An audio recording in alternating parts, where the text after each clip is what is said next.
Right on to the real, much love to these haters. It's time for the Lakers. It's time for the Lakers. Right on to the real, much love to these haters. It's time for the Lakers. It's time for the Lakers. Right on to the real, much love to these haters. It's time for the Lakers. It's time for the Lakers. What is happening, my YouTube family? Of course, it is your boy B New. I'm coming at you on this Hump Day Wednesday. And first and foremost, as always, want to send out positive vibrations and blessings to anybody who could be listening.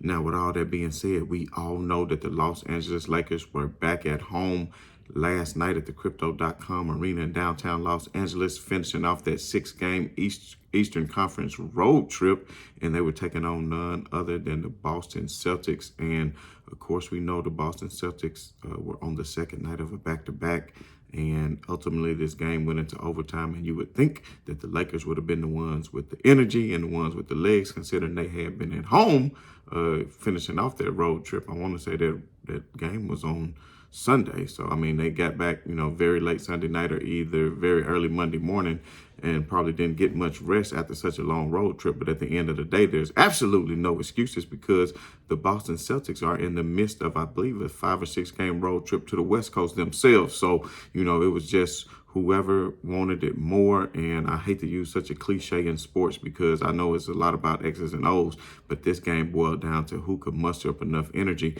And we all know that LeBron James, he is 38 years old, or about to be 38 years old in the next week or so. And he is in year 20, and he played quite a lot of minutes on yesterday. But we'll get into all that in just a bit. But I do want to talk about, Darvin Ham. One thing that I really want to point on is Darvin Ham's coaching decisions, in the stretch. I know the Lakers made a 38-5 run at some point, from the third leading into the fourth quarter. And I'm finally glad that Darvin Ham realized that Pat Bev did not need to have these minutes. And if in fact Pat Bev was not the starter, the Lakers probably wouldn't have to continuously dig themselves out of holes. I mean, I would like for Pat Bev to be traded, but at the end of the day, I mean, if he can come in and give you good defense, he did hit 2 threes to his credit on yesterday, so maybe he could have used a little more playing time on yesterday, to be honest. I mean, I don't want to be wishy-washy, but at the end of the day, Pat Bev, to me, is not providing a whole lot for the Lakers, and it seems like, he's continued to be in the starting lineup with Dennis Schroeder, and that lineup is not working because we all know the Lakers are, one of the best second quarter teams in the league when you talk about scoring prowess. But at the end of the day, they are like damn near dead last in the league when it comes to scoring in the first quarter. So, the Lakers need to share some things up. And if you talk about them, what they're missing in the first quarter, then you have to look at the starting lineup. And you cannot, we see what Anthony Davis and LeBron James have been doing. And, if you put LeBron James, Anthony Davis, and Russell Westbrook points all together on yesterday, they scored 90 points. So that means there's a little bit left lacking from the other Lakers role players. And, I will say this, I think the Lakers are still missing Wayne Gabriel, because Wayne Gabriel is one who can provide a lot of energy, get a lot of putbacks, get a lot of offensive boards as well as defensive rebounds, finishing off possessions. And it was clear to see yesterday that the Celtics continuously got offensive rebounds on missed 3-point shots and continually were the first ones to the ball. Now, what I would like to say is, LeBron James, I'm just going to focus on this for just 1 second before I talk about what I feel about Darvin Ham and his coaching job down the stretch, and, some of the things that ultimately led to the Lakers not winning this very winnable basketball game. And I'm going to touch on AD and the free throws as well, so let's not get that misconstrued, but we'll get to that in just a moment. So, LeBron James, phenomenal game for the most part, besides at the end when he was completely gassed. LeBron James had 33, 9, and 9. He really flirted with that triple-double. He was 14 of 25 for 56%, which is excellent. Whenever you can go 56% for the game, then you're doing something good. But the terrible part about it that was just tragic was he was 3 of 11 from three-point range, and I think he settled a lot. So if you take away those 11 three-point attempts and you see what he would have been for 2, I mean, 14 to 25. If you take away 11 of those attempts, then that's 14 14 attempts, and then those minus those 3, that means he would have been 11 out of 14, which is like 80%. So, at the rim and closer to the rim, LeBron, his twos, he was definitely shooting at a high clip. And if you shot 3 out of 11 for 3 and you still finished the game at 56%, that lets you know that you was actually finishing well at the rim. And that's why I cannot understand for the life of me. I believe the Lakers had a timeout. Correct me if I'm wrong. Put that in the comments. But on the last possession, after Tatum was able to tie the game up, LeBron James came down and just settled for a 3. They did not try to get into any sort of offense. I understand that you're tired. AD is tired at this point, and I'm going to kind of get back to Darvin Ham, and we'll talk about that too. So, matter of fact, let's just talk about that now. I understand at one point during the game when the Lakers were making this fabulous comeback, because we all know they were down by 20-something points, 24 points, 23 points, whatever it was, and they worked themselves into a lead. I mean, Russell Westbrook, LeBron James, and Anthony Davis played the entire fourth quarter. Now, I can understand at one point in the game, maybe the 5 or 6, maybe it was the 7th, 6-minute mark or whatever part of the fourth quarter, once the Lakers were making their comeback, Ham said he tried to pull, or at least that's what the sideline reporter said, that he tried to pull LeBron James, AD, out of the game. Even maybe Westbrook, I don't know if he was included in that particular equation, but he didn't look gassed out of the other 2 players. I mean, knowing he didn't play as many minutes is true, but he didn't look as gassed. So anyway, and Anthony Davis and LeBron James said, no, we want to keep going, and he elected to keep them in. And of course, they built up, believe it or not, a 13-point lead with like 4 minutes left. At this time, you think that the game is sealed, and LeBron threw that alley-oop to Anthony Davis, and the crowd went crazy. I think that put them up by 12. And at this point, with 4 minutes left, you think they can just go ahead and seal the deal. But of course, they're left to some lazy plays that really let the Celtics gain belief. But at the end of the day, my point is, going back to the coaching, once the Lakers went up by 12 or 13, in today's NBA, you just never know. You want your star players to finish it out, and they did get you this lead, but you have to trust in your bench. You should have put your bench back in for a couple of minutes to allow Anthony Davis and LeBron James to catch a breather in case you were to go to overtime or the game was to get back close. If you went up by 12 or 13 and then you pulled LeBron James and Anthony Davis out and the Celtics went on a quick 6-7-0 run, okay, then all of a sudden, you can put them back in and they would have had those few minutes of rest. But instead, you elected to continue to keep them up. And even though you had the lead, you have to know that their fatigue was going to catch up with them, and that the younger players of Jayson Tatum and Jaylen Brown were going to continue to keep coming. And they didn't play as many minutes. And forgive me for not looking it up. I know Tatum, I think, played 43 or 44 minutes, which was right up there,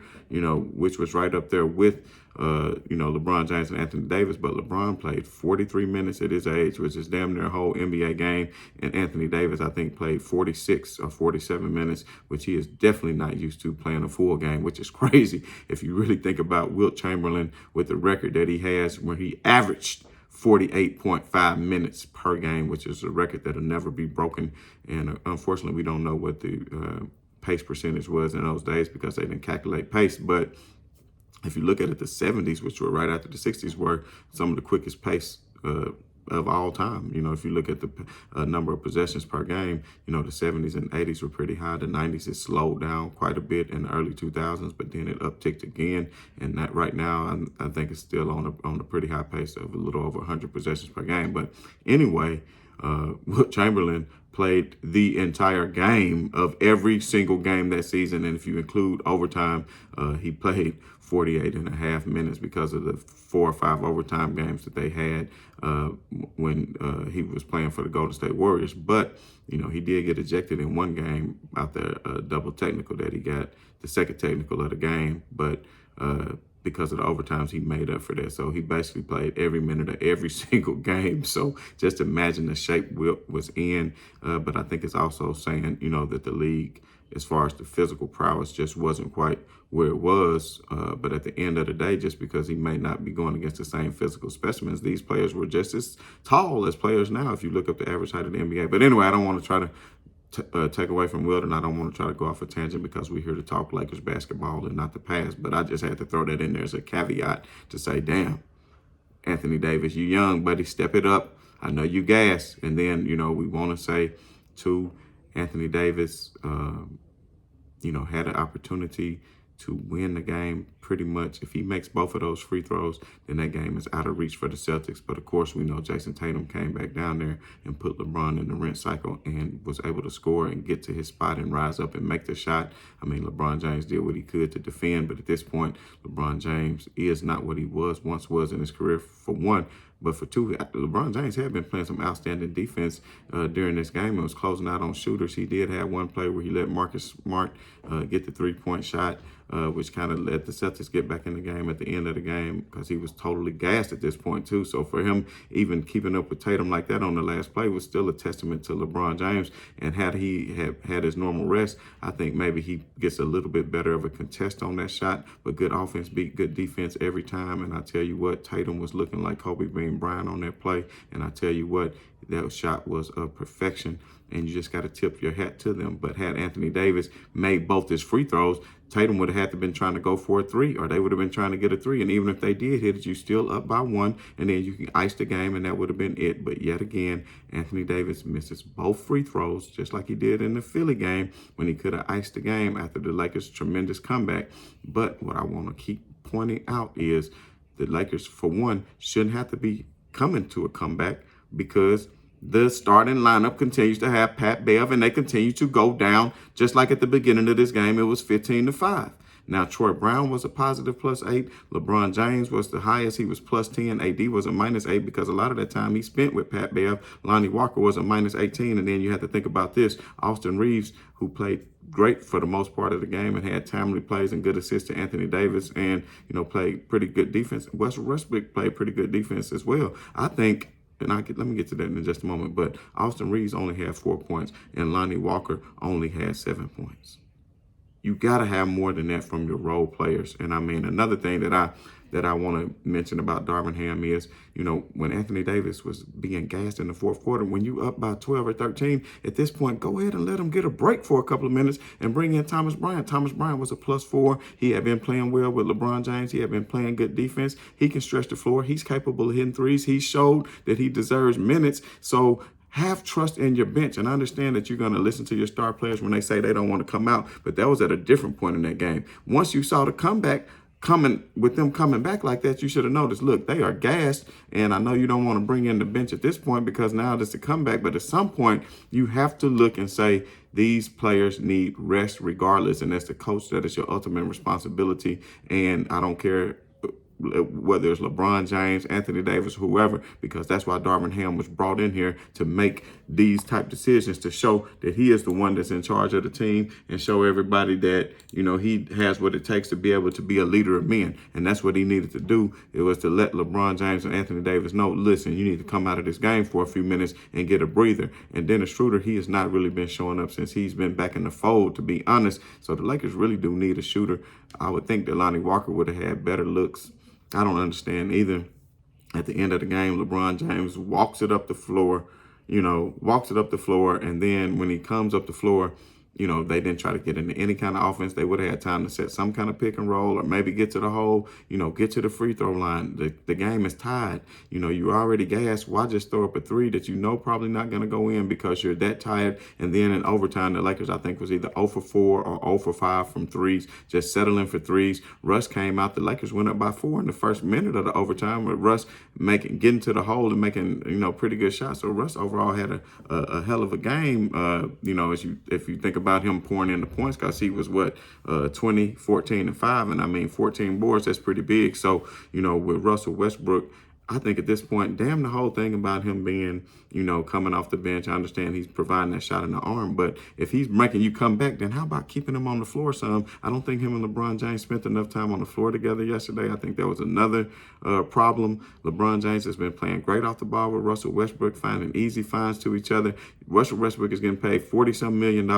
At this point, you need to insert him in the game, put him back into the starting lineup, because obviously he's doing better than Dennis Schroeder and damn sure better than Pat Bev. So at the end of the day, even if you don't do that, you need to put Austin Reeves into the game with Schroeder and put Pat Bev to the bench. I don't understand why, for the life of me, Pat Bev is I don't understand for the life of me why Pat Bev is still a starter at this particular junction. Hopefully Darvin Ham saw who the good lineup was. Troy Brown, I think was effective. Another mistake that just comes to mind is, during the overtime, you bring in Lonnie Walker and you go sit Troy Brown. Well, Troy Brown was playing better defense on y'all know what I'm talking about, on Jaylen Brown. And at the end of the day, he was a longer, more lengthy defender, and he was providing that. He wasn't at a whole lot of minutes at that time. So why bring him out to bring in Lonnie Walker, who was in essence getting cooked on that side of the ball? So you bring back in Troy Brown after the first few minutes of the overtime, but at the end of the day, you probably should have stuck with him. And at this point, you saw that AD and LeBron was gassed. It would have been nothing wrong with AD couldn't even get the jump ball. It would have been nothing wrong with, bringing in maybe Thomas Bryant.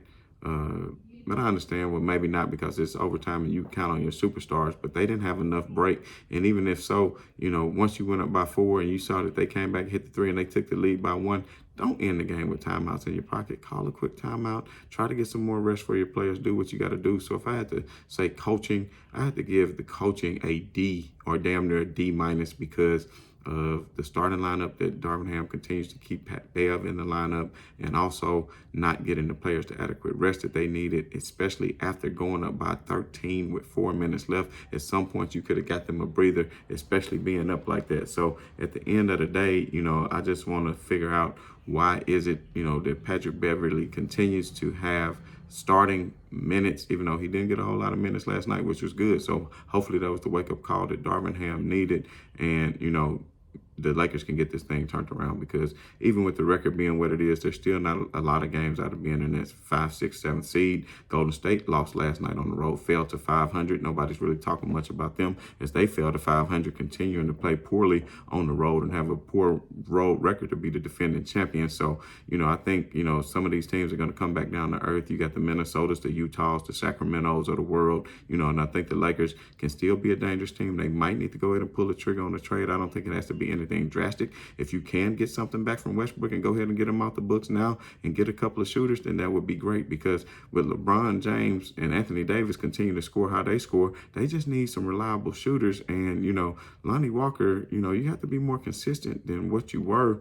You was only 3 for 6. I don't understand why he didn't take more shots, but at the end of the day, and especially on that last play, like I was saying with LeBron James, why did you not do like what you did against the Detroit game the other day? Penetrate, find an open shooter like an Austin Reeves to hit the shot, versus trying to heave up a shot yourself when you obviously are gassed and that tired. So anyway, on to the next one. The Lakers are going to put this one behind them. It really stung because that's like 3 or 4 games now that the Lakers could have and should have won.